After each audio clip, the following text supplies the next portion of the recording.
This chapter is over the lymphatic system. And the lymphatic system is a meandering network of lymphatic vessels. It also includes lymphoid tissues and a few organs that are scattered throughout the body.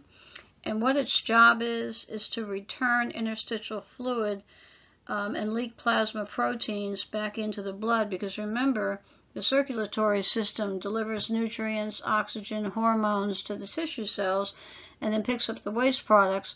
But in this delivery, there is a small amount of fluid that escapes into the interstitial spaces, and it's the role of the lymphatic vessels to return this fluid back into the venous circulation. And this accounts for about 3 liters per day. So you can see here, this is the circulatory system. There's your arteries, there's your capillaries, there's your venous part of the system there. And then you see this green, these vessels and these little lymph nodes here. These are the vessels that are going to return the flow. The flow goes back into the venous circulation. This picture here is expanding this picture, blowing it up a little bit larger for you so you can see how those green vessels kind of weave in between the capillary bed, the capillaries themselves, and then showing you the lymphatic vessel where it begins. So, moving forward, this is a one-way system, and lymph flows towards the heart. And the idea is you're recovering this fluid, about 3 liters per day. It is a way that lipids are absorbed in the small intestines. They go through lacteals that are in the little villi of the small intestine. And the lymph vessels include the capillaries that you saw, and those will lead into collecting lymphatic vessels, which will eventually dump into lymphatic trunks and ducts. So lymphatic vessels, they're a one-way system moving towards the heart. They're very small, and they start out being very similar to blood capillaries with a few modifications. They're very permeable, so they can take up protein, cellular debris, pathogens, and cancer cells. They have endothelial cells that overlap loosely to form one-way mini valves, and I'll show you a picture of that in a minute. Those mini valves are anchored by collagen filaments, preventing the collapse of the capillaries, and increased extracellular volume opens the mini valves, and because they're very permeable, pathogens can travel through the body by way of these lymphatic vessels. So here's a picture showing you the endothelial cells, the collagen fibers, and as the fluid pressure builds up on the outside, it pushes on the vessel, and because these collagen fibers are anchored to surrounding tissue cells, that will open up the endothelial valve flaps, and then as the lymphatic vessels fill up on the inside, the back pressure will close the valves. Now you want to get a picture of what's going on here, because when we think about cardiac output, what's going through the circulatory system is 5.25 liters per minute. So there's a lot more fluid flowing through under greater pressure in the circulatory system. As opposed to that, you're talking about 3 liters per day in the lymphatic system. So the fluid flow is extremely slow, it's meandering, and it doesn't have to have a pump. So there really isn't any pump to get this fluid through. It's just very, very slow, and it's really based on the opposing pressures outside these very small capillaries and what's going on inside. So the lymphatic trunks are formed by the union of the largest collecting ducts. So here's the names of these trunks. You have the paired lumbar, the paired bronchomediastinal, the paired subclavian, the paired jugular, and then there's a single intestinal trunk, because remember we said that lipids are absorbed through the lacteals, and the lacteals will actually go into this intestinal trunk. That's how lipids are primarily transported throughout the circulation and go into the venous circulation and then to the fat cells. Now, lymphatic ducts. Lymph is delivered from these various trunks into two large ducts. The right lymphatic duct drains the right upper arm and right side of the head and thorax, and the thoracic duct arises as this open like sinus that's called the cisterna chyli, drains the rest of the body. And each empties lymph into the venous circulation at the junction of the internal jugular and the subclavian vein on its own side of the body. So this picture shows you the right lymphatic duct actually recoups lymph from the upper right quadrant of the body, so the right side of the head, the upper right side of the chest, and the right arm, where the thoracic duct actually recoups most of the lymph, left side of the head, left arm, left side of the chest, lower part of the body, and both legs, and the intestinal trunk.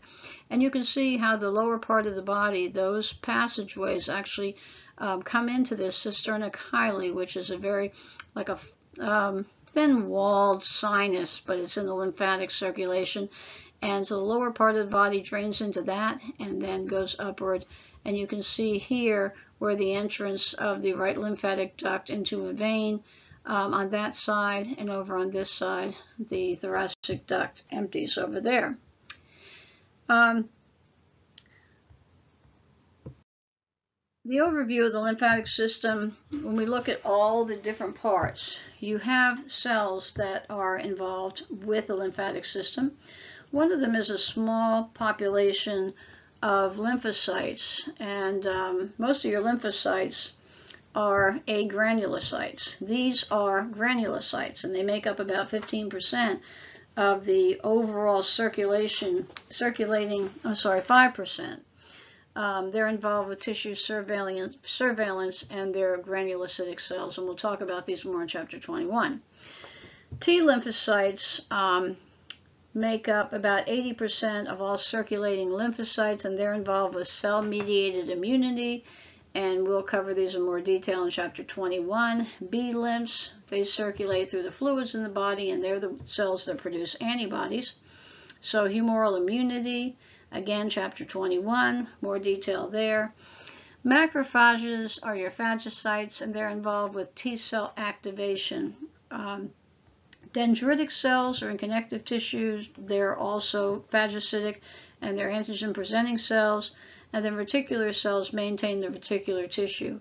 We're just introducing these here because the lymphatic system is where your immune cells are housed. And so when we get into Chapter 21, we'll really spend a lot more time explaining their roles and how they perform their jobs. Now, besides the cells, you have the lymphoid tissue. And these cells live in the tissue. And that tissue is a proliferation site for your lymphocytes. And it also is a surveillance point for lymphs and macrophages, so they can see what's coming through and make sure there's no pathogens trying to invade the body. So we talked a little bit about cells and given you just the major players, the tissue that they're involved in, that they are housed in, and most of the time the lymphatic tissue is reticular tissue. Now the organs, the primary organs, are the lymph nodes, the spleen, and the thymus.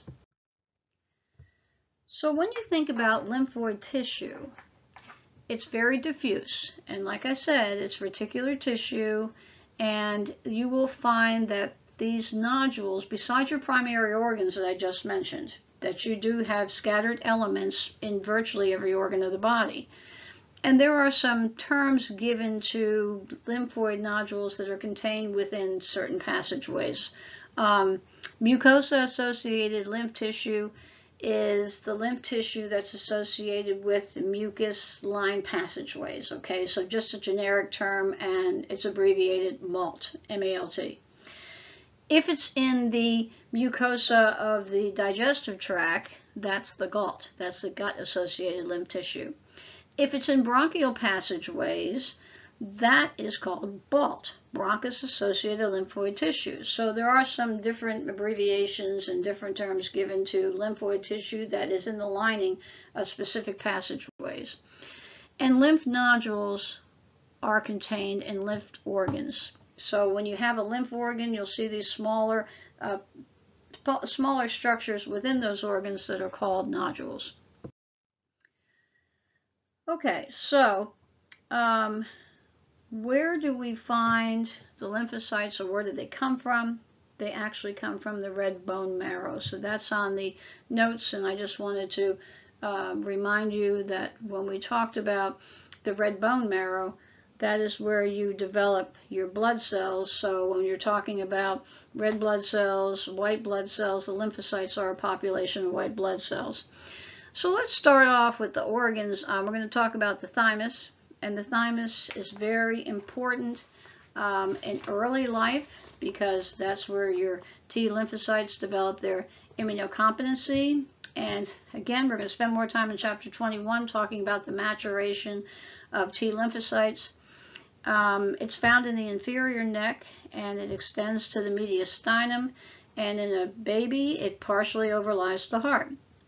It increases in size and is very active during childhood when a child is exposed to foreign antigens and develops those immunocompetent cells that can fight infection. It stops growing during adolescence and then gradually atrophies. And it still can produce immunocompetent cells, but it does this very, very slowly. So let's look at the thymus. The thymus is the exception to the rule where we talked about lymph tissue primarily being reticular. The thymus is basically star-shaped epithelial cells. And when we learn about how these T lymphocytes develop their immunocompetency, we're going to see that these cells are very important in that process. And we'll talk about that in chapter 21. If you think about the internal anatomy of the thymus, it does have a cortex and a medulla, okay? So two different parts. And we've had other organs that have had cortexes and medulla, so you don't really have to be concerned too much with detail, but the thymus is really for the development and production of T lymphocytes. Lymph nodes. Lymph nodes are the principal lymphoid organs of the body. They filter lymph.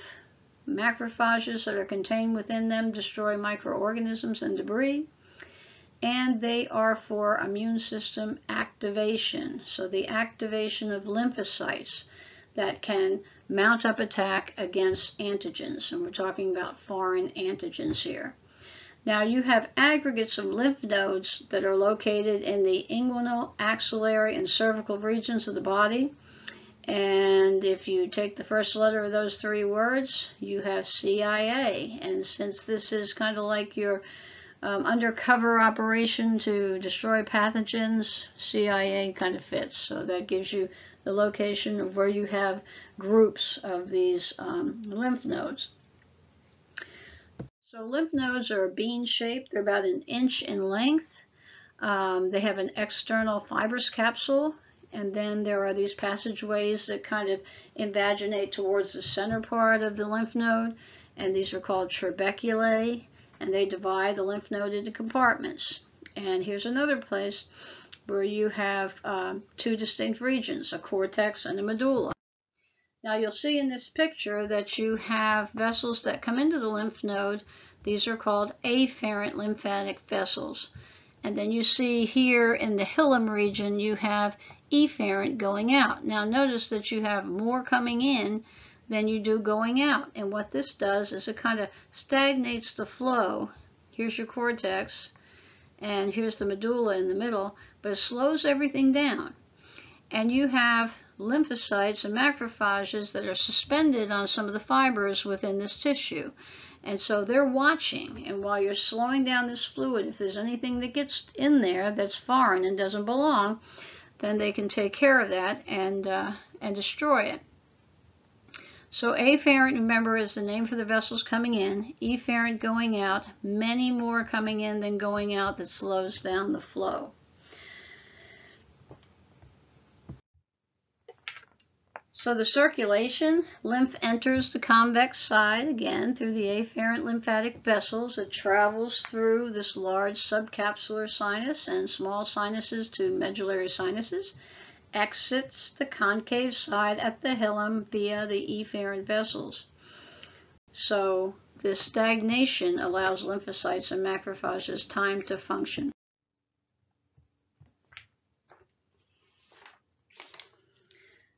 Just something I want to talk about before we go on to tonsils is that the term for swollen and painful lymph nodes is called lymphadenitis, and lymphadenopathy is a collective term for all lymph node diseases, and that shows up on the top of page 4 of the notes. And another thing I want to mention is lymph nodes are a common secondary cancer site and tend not to be as painful as cancer cells, normally do not stimulate inflammation. So you normally, when you have a primary cancer site, a lot of times those cells break away, and because the lymphatic vessels are very permeable, cancer cells can easily travel through the lymph vessels and can wind up being in the lymph nodes. Okay, so tonsils are the simplest lymphoid organs, and they appear as a ring of lymphatic tissue around the pharynx. And these are your locations of your lymph nodes. You have the palatine tonsils at the posterior end of the oral cavity. The lingual tonsil is a group of tonsils at the base of the tongue. And then you have a single pharyngeal tonsil in the posterior wall of the nasopharynx. And then there are some smaller little aggregates of tubal tonsils that surround the openings of the auditory tubes into the pharynx. And what these structures do is they gather and remove pathogens that are found in food and air. So here you can see a tonsil, and it's showing you the location of your pharyngeal tonsil, palatine, and your lingual tonsils here at the base of the tongue. And if you look at this enlarged view of a tonsil, you can see there are these little crypts there, and these crypts will trap bacteria and pathogens trying to get through in food and air. Tonsillitis is an acute inflammation of the palatine tonsils, usually caused by a strep infection. Tonsillectomy is the removal of the infected tonsils. This used to be a very common surgical procedure that was performed on children, but today tonsillitis is treated with antibiotics. So the spleen is the largest of your lymphoid organs. It's located in the left side of the abdominal cavity. It's beneath the diaphragm. It curls around the anterior aspect of the stomach. It's served by the splenic artery and vein, which enter and exit at the hilum. The functions: it's a site of lymphocyte proliferation and immune surveillance and response. Cleanses the blood of aged cells and platelets. Macrophages remove debris. Additional functions of the spleen: breakdown of products of red blood cells for later reuse. And the spleen, macrophages salvage and store iron for later use by bone marrow. And it's also the fetal erythrocyte production site. It normally ceases after birth. And the spleen can store platelets. There are two distinct areas of the spleen. The white pulp around the central arteries is mostly lymphocytes on reticular fibers involved with immune surveillance and immune functions. Red pulp in venous sinuses and splenic cords. This looks red because it's rich in red blood cells and macrophages for disposal of worn-out red blood cells and blood-borne pathogens. Remember that the spleen is the graveyard for red blood cells, and it's composed of splenic cords and sinuses. So here you can see the difference. Histologically, there's your red pulp, and your white pulp appears lighter. That's lymphocytes, red pulp primarily worn out red blood cells. And that finishes up chapter 20.